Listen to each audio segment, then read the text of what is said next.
Welcome back to another episode of The Road Chose Me.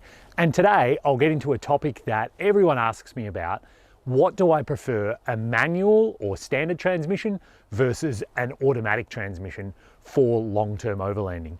And you know, it's kind of an old school debate and things have changed a bit recently. So we have a lot to talk about. So in no particular order, I'm going to run through the reasons why I prefer a manual or standard transmission. So most of you know already, this Jeep that I drove all the way around Africa, this has got a 6-speed transmission. So yes, despite me being a millennial, I do actually know how to operate the third pedal, believe it or not. And the little Jeep that I drove to Argentina, that was a 5-speed standard transmission. So neither of my vehicles have been automatics. And there are a lot of reasons for that. And number one that comes to mind is that standard transmissions are just simpler.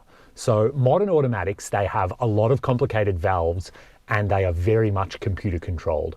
And so when you're out remote on the salt flats of Bolivia, when you're in the Congo, you want less computer controlled, you want less complicated things. So a standard transmission, you know, these things have been around since cars were invented 100 years ago, and it's fairly simple piece of machinery. Yes, things can go wrong and they might need to be rebuilt. You might need to replace a clutch or a slave cylinder. But wherever you are in the world, mechanics are going to know how to deal with that. Even if they hadn't seen my exact Jeep and my exact transmission, they understand what a standard transmission is, what a clutch is, you know, how a slave and a master cylinder works, so they're able to work on it.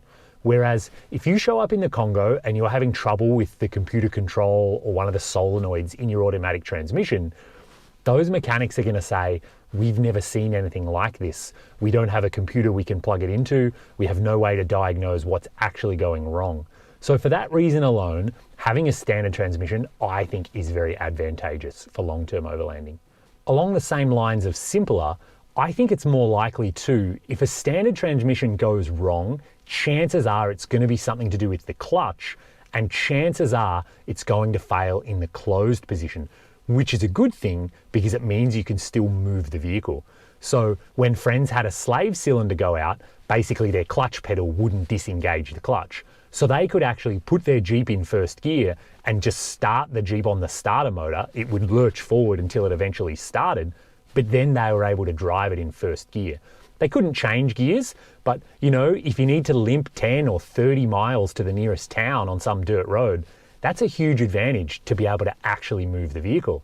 Whereas if you have an automatic, chances are the computer control, it'll just never let you put it in a gear and you'll just be stuck in neutral. Or even worse, you might end up stuck in park.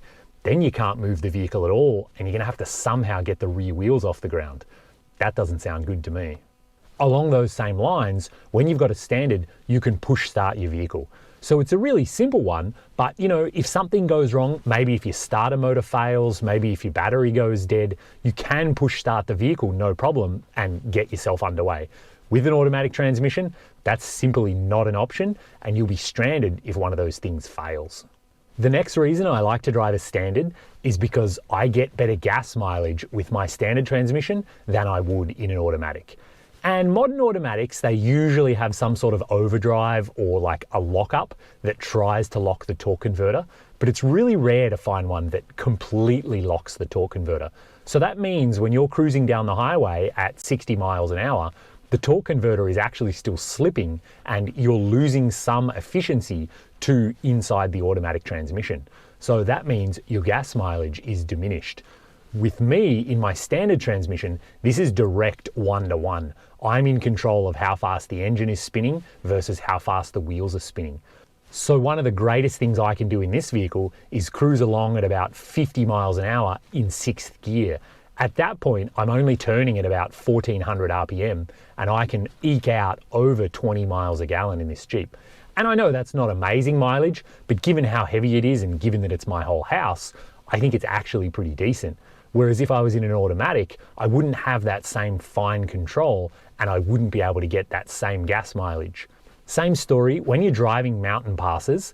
And let's be honest, as overlanders, we want to go and explore the mountains. That's why we want to go to Alaska. That's why we want to go down to South America. When you're in the mountains, having a standard transmission just gives you so much more control. Not only for the ascents when you're going uphill, you can be sure that your transmission will stay in the gear you put it in, but it's doubly important when you're on the way back down again. You don't want to go down a steep mountain just burying the brake pedal. That's not good. You want to be gearing down. And the rule of thumb is use the same gear to go down that you went up in.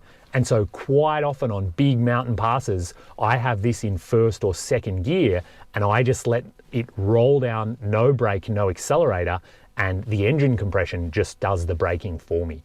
This is way better on all the machinery, and it's way safer. Yeah, with an auto, you can usually put it in first or second manually and try to hold it there, but it's not nearly as good, and it won't usually actually stay in that gear if something crazy happens. If you floor the accelerator, it's not just going to bounce the engine off the rev line, it will still go up to the next gear. Another big reason to go with a standard transmission is they're simply cheaper. Whenever you see the price of a vehicle advertised, that's the price with a standard transmission, and it's almost always $1,500 or $2,000 more to get the automatic. Of course, nobody tells you that, but 90–95% of vehicles now come with an automatic transmission, so that price is sort of automatically $2,000 more than whatever they advertised.